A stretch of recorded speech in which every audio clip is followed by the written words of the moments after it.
우리가 보호 모형이라 해서 고전역학적하고 뭐 양자역학을 뭐 중간 짬뽕하는 일련의 중간 단계가 있었고요, 그죠? 이후에 하이젠베르크의 불확정성 원리를 통해서 전자가 완벽하게 어디 있는지 좀 알기가 어렵다. 왜? 우리가 어떤 물체를 본다고 하는 것은 빛이 물체에 부딪혀서 우리한테 들어왔을 때 그 빛을 우리가 인지하면서 물체가 여기 있구나라고 느꼈다 했습니다. 근데 전자 정도 되면 어떤 일이 벌어집니까? 빛이 부딪혔을 때 전자가 밀려난다고요. 그죠? 그래서 확실하게 전자가 어디 있는지를 우리가 알기가 좀 어렵다 보니까 이 정도 공간 범위에 있겠지 하고 나타낼 수 있었겠고, 그에 대해서 뭐 파동함수라는 게 있긴 한데 뭐 그걸 여러분들이 할 일은 없지 않을까 싶고요. 학교에서 뭐 파동함수가 뭐 있었다 뭐 정도는 있어도 그걸 뭐 해석한다든지 그런 것들은 없을 겁니다. 뭐 그리고 학년 더 올라가야 뭐 그런 것들을 할 거고요. 그래서 최종적으로 오비탈의 얘기를 한번 소개하겠습니다. 오비탈 흔히 말하는 궤도함수인데요. 전자 공간 범위에 어느 정도 있겠습니까 하는 것에 대해서 확률로 나타내는 것을 제시하고자 합니다. 이해됐습니까? 그래서 보통 일반적으로 오비탈을 경계면 모형으로 나타내는 경우들이 많고요. 물론 정밀도도 나타내는 것들이 있겠습니다. 이때 이 경계면 모형을 나타낼 때 오답입니다. 전자는 이 경계면에 따라서 원운동한다. OX. 그거 아니죠? 전자가 이 경계면에서 발견될 확률이 가장 높다. OX. 무슨 소리 할 수 있는 거예요? X. 오답이라니까. 전자 이 경계면에서 발견될 확률이 제일 높은 거? 아니라고요. 거리알에 따라 확률 파스빌리티를 볼 때 요런 그림 그려지는데 이 정도가 뭐니까 90% 바깥쪽이 한 10% 정도 되는 이런 비율로 했을 때 이 경계를 그린 거예요. 이해됐어요? 따라서 전자 발견될 확률은 그 오비탈의 경계면에서 경계면에서 발견될 확률이 제일 높은 거 절대로 아니에요. 알겠습니까? 그래서 다시 말하면 전자가 이 경계를 따라서 원운동이다 또는 뭐 P오비탈처럼 이렇게 아령 모양 운동한다 그런 거 절대로 아니겠고요. 그리고 전자가 발견된 확률이 이 경계면에서 발견된 확률이 제일 높다 역시 아니에요 하겠습니다. 얼마든지 맥스 되는 확률이 있는 지점 거리가 다르겠고, 그리고 이 경계 바깥에서도 얼마든지 10% 정도 확률로 발견될 수 있거든 하겠습니다. 됐습니까? 이 오비탈 같은 데서 양자수라는 것을 소개할 수 있을 텐데요. 흔히 주 양자수로 제시하겠습니다. n 되겠습니다. 얘는 결국엔 전자 껍질의 넘버를 제시하는데요. 주양자수 n이 1인 놈이 있겠네요. 예, 보어가 얘기할 때는 k 껍데기였었습니다. 주양자수 n이 2인 놈이 있겠네요. l 껍질이에요. 주양자수 n이 3인 놈입니다. m 껍질 될 수 있겠습니다. 그래서 첫 번째 전껍질만 가진 놈은 우리는 1주기 원소가 되겠습니다. 두 번째 전껍질까지도 가진 놈은 2주기. 물론 바닥 상태에서 얘기가 되겠죠. 그래서 이 전자 껍질인데요. 이게 결국엔 에너지의 레벨을 나타내는 놈이 될 수 있겠습니다. 특히 수소였다면 주양자수에 의해서만 에너지가 결정됩니다. 나머지 양수하고 상관없이 말입니다. 이해됐습니까? 그래서 K 껍질에는 주양자수 n 이퀄 1 그리고 L 껍질에 2, N 껍질 3 그렇게 나타나는 바입니다. 그 다음 부양자수라는 이름을 쓰겠는데요. L. 그런데 요즘에 이제 부보다는 자기 양자수라는 다시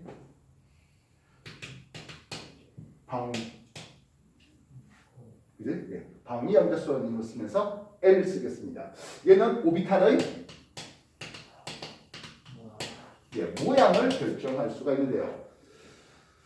L은 요 n 값에 대해서 항상 작습니다. 맥스 값이 0이 가능합니다.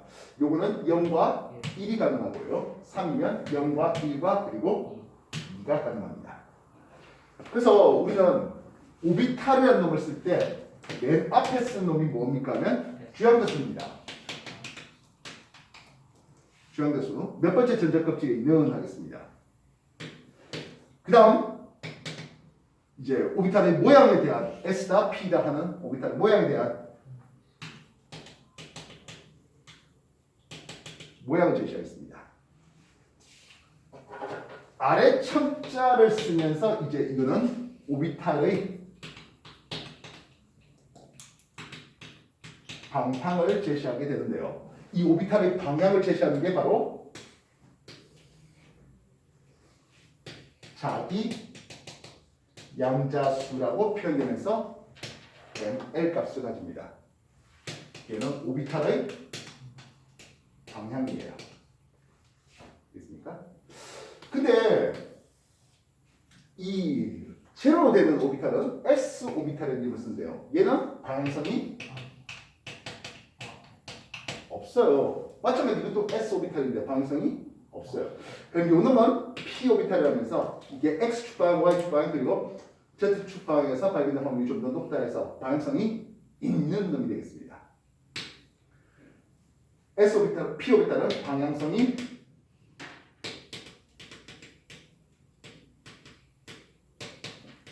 있다 되는 말입니다. S가 방향성이 없다는 말은 무엇입니까? 하면 그렇지. 거리만 같다면 방향 상관없이 그게 X축 방향이든 Y축 방향이든 또는 XY 방향이든 거리만 같다면 에너지 발견, 전자 발견 확률이 서로 같은데요라고 하는 놈이 되겠다고요. 그래서 최종적으로 쓴다면 이건 첫 번째 전자급제에 있는 S 오비탈에서 원 S 오비탈의 이름을 쓰게 됩니다. 얘는 두 번째 전자급제에 있는 오비탈이니까 2S 오비탈을 쓸 수 있겠고요. 마찬가지 여기는 2P 오비탈을 쓰겠습니다. 뻔하게 이쪽은 3S와 3P와 그리고 3D 오비탈을 나타냅니다.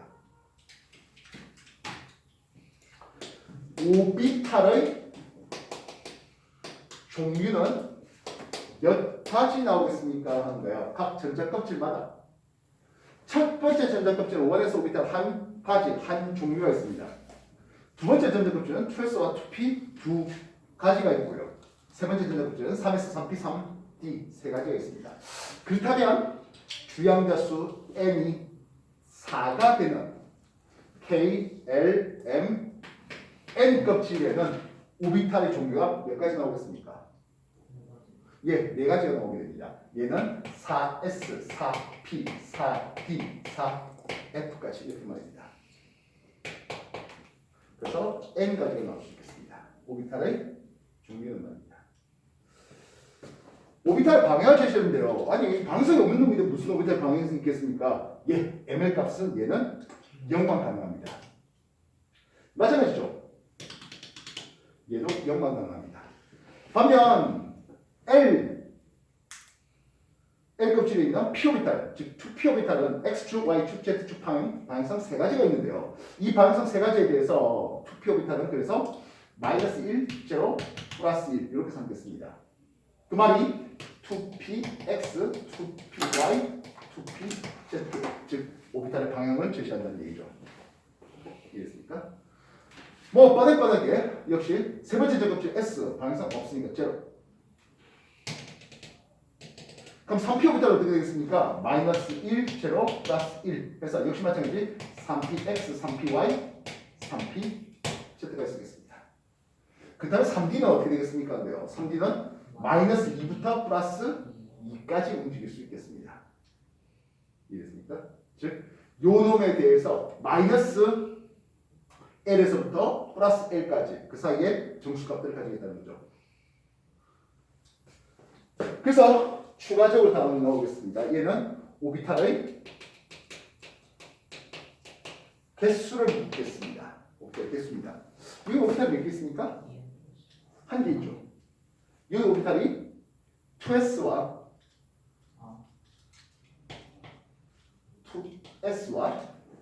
2P, X, Y, Z에서 4개 나옵니다. 한 개 나오고 4개 나오고 여기는 3S와 3P, X, Y, Z 그럼 3D 오비탈은 어떻게 됩니까? 하면 X, Y, Y, Z, Z, X X제곱 마이너스 Y제곱과 마지막 Z제곱 5개 있습니다. 1개, 3개, 5개 합하면 9개입니다. 여기 몇 개 나올 것 같아? 16개 나오죠. 예, 그래서 오비탈의 개수는 N의 제곱개가 나옵니다. 얘가 좀 이해됐습니까? 우리가 불꽃 반응을 본다 했을 때 나트륨 불꽃 반응색이 노란색이었습니다. 현상이에요. 그럼 왜 노란색일까요? 하는 생각이 들어야 될 것 같습니다. 나트륨 풀고 발생이 노랗다. 왜 노랗죠? 배의 원자 주기 전자 주기가 그런가? 주기? 그 배도 나오나요? 나트륨을 불꽃에 넣었을 때 나트륨에 있던 전자들이 연해질 받아서 들뜹니다. 들뜨는데 이 들뜬 상태 계속 유지되지 않고 다시 원상태로 내려오는데 이 내려오는 에너지가 기가 막히게 노란색이라는 거예요. 칼륨 불꽃 발색이 보라색인 것은 내려오는 에너지가 기가 막히게 보라색이 나오더라는 거죠. 리튬과 스트론튬은 둘 다 붉어요. 근데 눈으로 볼 때는 둘 다 붉겠지만 내려오는 에너지 레벨이 서로 달라요. 그래서 선스펙트럼 분석해 보면 리튬의 붉은색과 스트론튬 붉은색은 조금씩 다르다 했습니다. 분광학이 발달되다 보니까 나트륨의 노란색이 찍 내려오는데 그게 보면 나트륨은 노란색 한 줄 딱 내려옵니다. 근데 좀 더 세밀하게 보니까 한 줄이 아니더라고요. 두 줄이더라고요. 미묘하지만 에너지 레벨이 서로 뭐하다? 다른 전자 에너지가 서로 다른 놈들이 있겠다는 거죠. 물론 이제 물리학 쪽으로 들어가면 그에 대해서 이제 반자성이다 또는 감자성이다 뭐 이런 얘기들을 하기 위해서 또 필요한 게 스핀 양자수가 됩니다.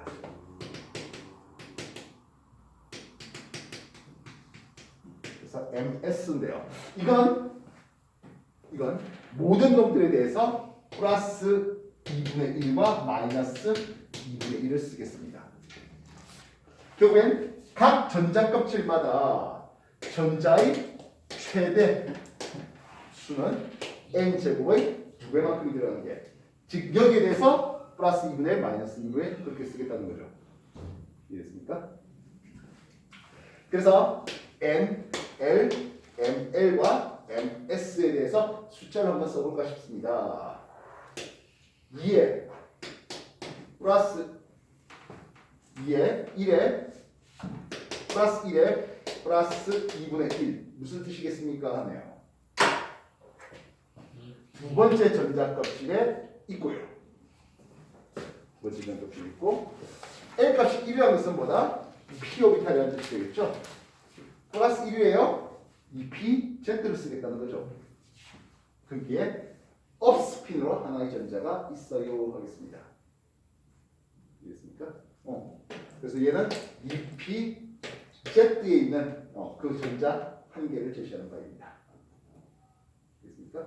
그래서 파울리, 베타울리를 해서 이 네 가지 함수 어쨌든 다 달라야 되겠습니다. 또는 오비탈 박스를 쓸 때 업스핀과 다운스핀까지 해서 다 다르게 써야 되겠다는 게 나오는 게 요 양자수에 대한 내용이고요. 양자수의 우리가 적어놓은 것들은 페이지 333페이지 정도 될 것 같습니다.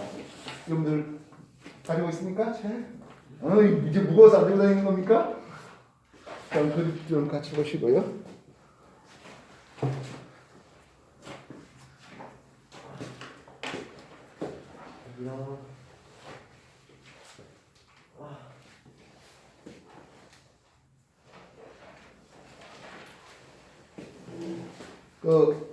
얘가 PDF 보내준 거 없습니까? 핸드폰이라도 한번 보면 될 것 같습니다. 네네.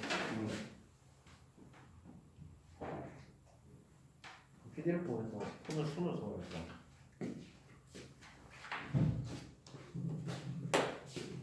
그래서 뭐 이런 양자수 오비탈에 대한 거 제시하는 바가 되겠죠.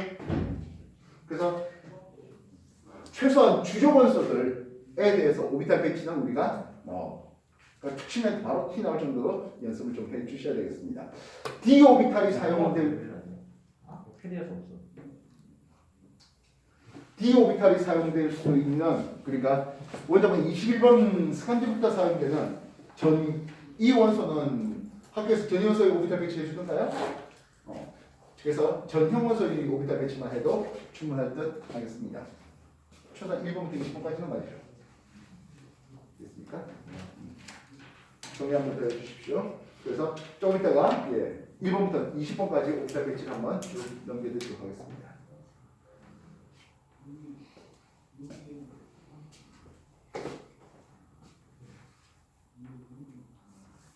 각 양자수 의미가 파악되셔야 되겠습니다.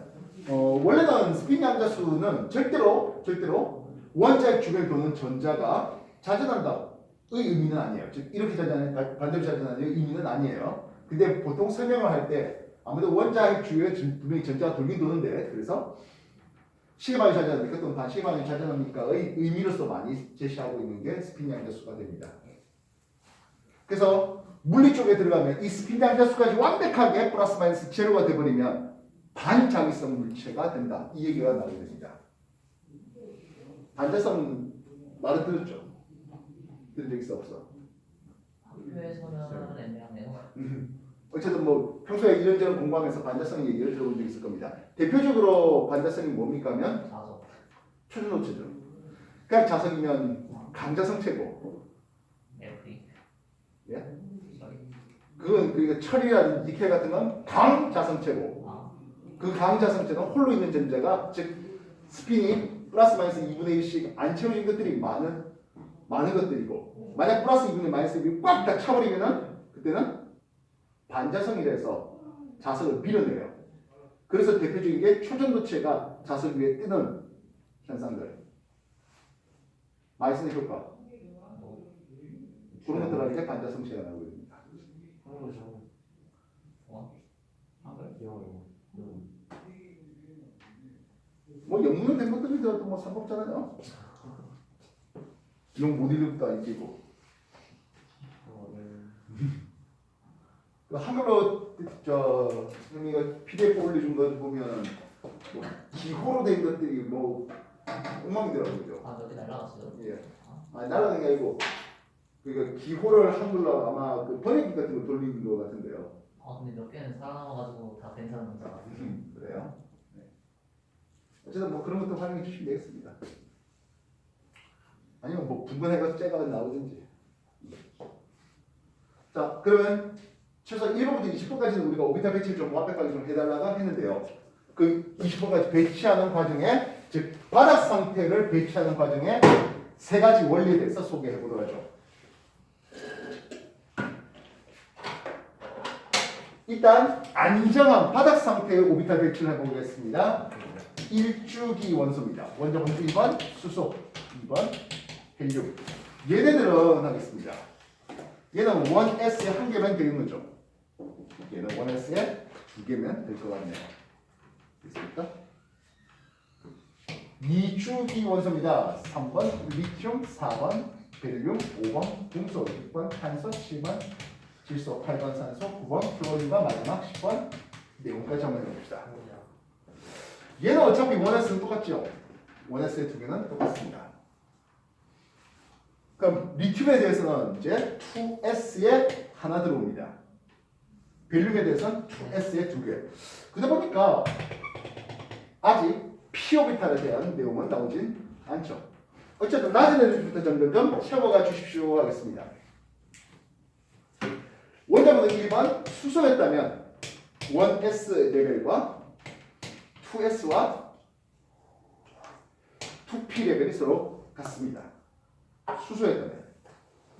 근데 수소가 아닌 다 전자 원자, 즉 원자번호 2번 헬륨부터 넘어가겠습니다. 그때는 1S 레벨에 비해서 2S 레벨 에너지도 높고 그 다음 2P 에너지 레벨은 또 더 높아야 되겠습니다. 이때 2P X나 2P Y나 2P Z나 이거는 서로 쌤.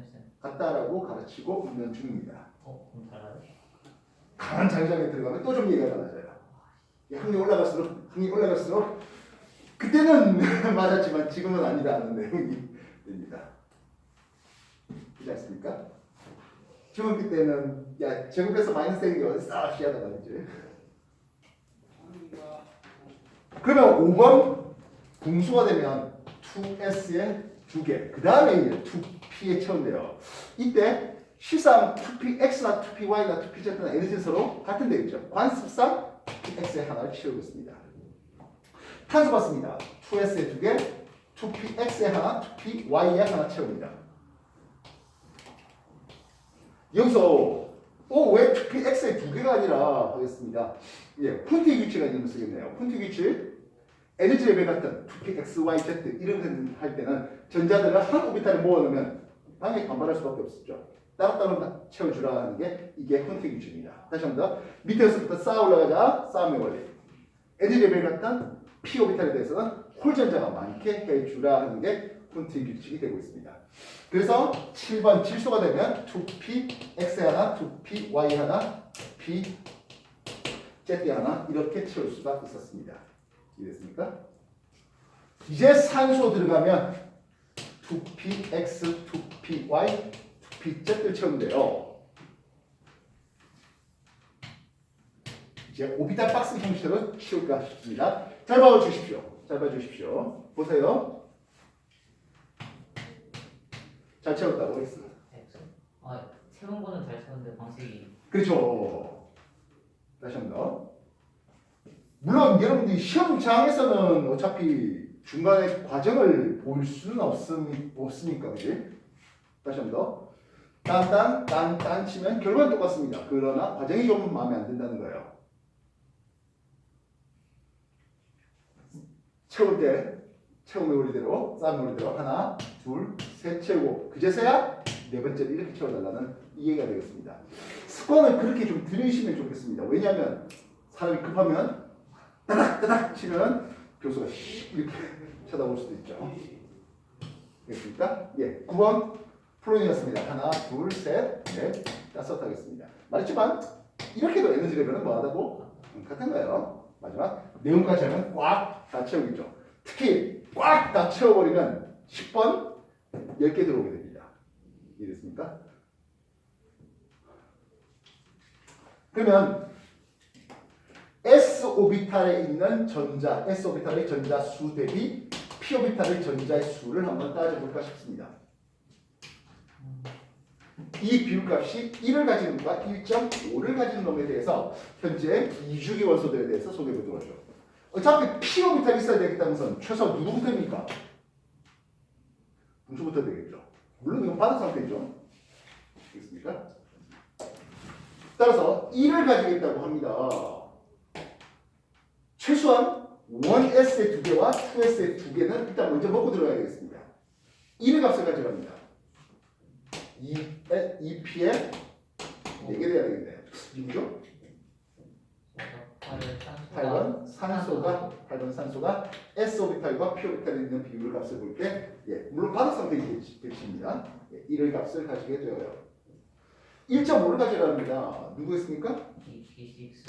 예, 1S의 2개와 2S의 2개, 2P6까지 했습니다. 얘 누구죠? 네, 10번 네온의 전자 배치를 볼 때 1.5를 가질 수가 있었겠습니다. 됐습니까? 자, 그럼 다시 한번 더요.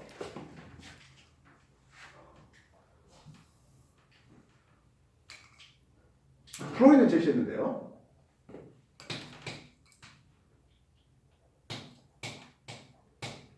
요래놨습니다. 이 상태 바닥인가요? 예, 이건 바닥이죠. 1S에 이렇게 했으면 바닥이 되겠네요. 됐습니까? 반면 이렇게 했습니다. 이건 뭐지? 예, 이건 들떴다고 해야 되겠습니다. 알겠습니까? 8번 산소였습니다.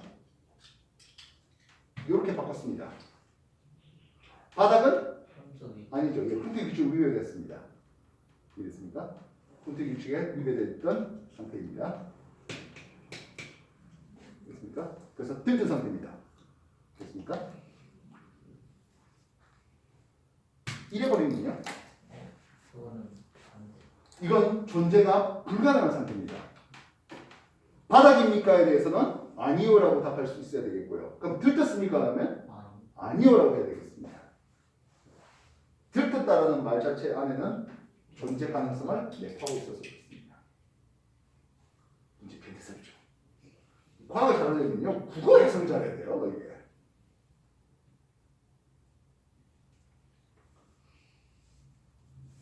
그렇게 해서 2주기 원소들에 대해서 소개를 해봤는데요. 그럼 3주기 원소 한번 넘어가 봅시다. 그걸 하기 앞서서 먼저 홀로 있는 전자에 대한 정보들을 한번 마련해 볼까 싶습니다. 홀로 있는 전자. ES에 홀로 있는 전자 하나 있죠. 벨륨은 없습니다. 붕소는 하나 있고요. 탄소 2개 있고 질소가 3개 있습니다. 산소는 2개, 플로린 1개, 그리고 0으로 줄어들게 되는 것을 볼 수 있습니다. 뭐 여러분 학교 기출 문제에서 뭐 홀전자 몇 개게 뭐 하는 뭐 그런 문제는 작년 같은 경우에는 없었습니다만 이제 뭐 여러 문제에서 원자 XYZ에 대한 여러 가지 정보들 던져줄 때 홀전자라든지 뭐 이런 것들을 많이 던져주죠. 원자가 전자를 던져주면 얼마나 고맙겠습니까만은 뭐 원자가 전자보다는 홀전자라든지 또 이온화이즈라든지 이런 것들을 통해서 XYZ가 누구를 찾고 그게 또 찾아지면 나중에 아까 말했던 누가 몇 대 몇으로 공유결합할지 이온결합할지에 대한 정보들이 또 나오게 되는 바입니다. 알겠습니까? 자, 3주기에 한번 봅시다. 3주기에 되겠다는 것은 일단 10번 내우는 기본 배치를 가지겠네요. 됐습니까? 그리고 3S에 한 개가 있답니다. 누구죠? 11번 낮은 결과 아니겠습니까? 3S에 두 개를 가지겠대요. 12번 망하시면 되고 있습니다. 3S에 두 개하고 3P에 한 개, 3P에 두 개, 3P에 세 개, 3P에 네 개, 3P에 다섯, 3P 6까지 쳐봅시다. 3P 한 개 채웠습니다. 누구죠? 예, 13번 알루미늄 되겠고요. 3P 두 개까지 채웠습니다. 14번 규소 되겠죠? 3P에 세 개 되었습니다. 15번 인 되겠다고요. 3P에 4를 채웠습니다. 16번 황이고요. 3P 5를 채웁니다. 17번 염소. 3P 6 꽉 채우면 18번 아르곤 되겠습니다. 그래서 만약 이온의 전자 배치를 나오는 데 있어서 A에 2 플러스 이온이 원자로 10번 내온 것 같아요 하겠습니다. 몇 쪽 원소입니까? 3주기 3중이죠? 예, 마그네슘의 얘기가 되는 거죠. 전자 10개인데 2 플러스래. 두 개를 잃어서 2 플러스래. 이해됐습니까? B의 2-가 10번 네온 같은 전자 배치를 가지겠답니다. C의 1-가 18번 아르곤 같은 전자 배치를 가진답니다. B는 누굽니까? 산소 B는 먼저 8번 산소의 2-를 이야기했죠. C가 1-가 18번 아르곤 같은 배치를 가집니다. 염소 예, 먼저 17번 염소의 1-. 그래서 18번 아르곤 같은 전자 배치를 가진다. 근데 만약에 뭐 이렇게 해서 되겠어. 3P6를 꽉 채우고 이렇게 해놨다가 딱 여기까지 끝나는 걸 보고 18번 아르곤 그렇게 챙기면 되겠다고요. 이해됐습니까? 아니면 10번 네온 뭐 2P6까지 하고 3S 두 개. 일단 2P6에 꽉 채우는 순간 10개부터 생각하고 그 다음에 두 개 하면 되죠. 앞에 거 뭐가 됐든 간에. 이해됐습니까? 자, 그렇다면 S에 대한 p 오비탈의 개수에 대해서 1이다 1.5라는 것을 2주기 원소 쪽에서 우리가 살펴봤는데요. 3주기 원소에도 있을 것 같아요. 3주기 원소에서 1의 비율가 되겠다. 이게 누구지?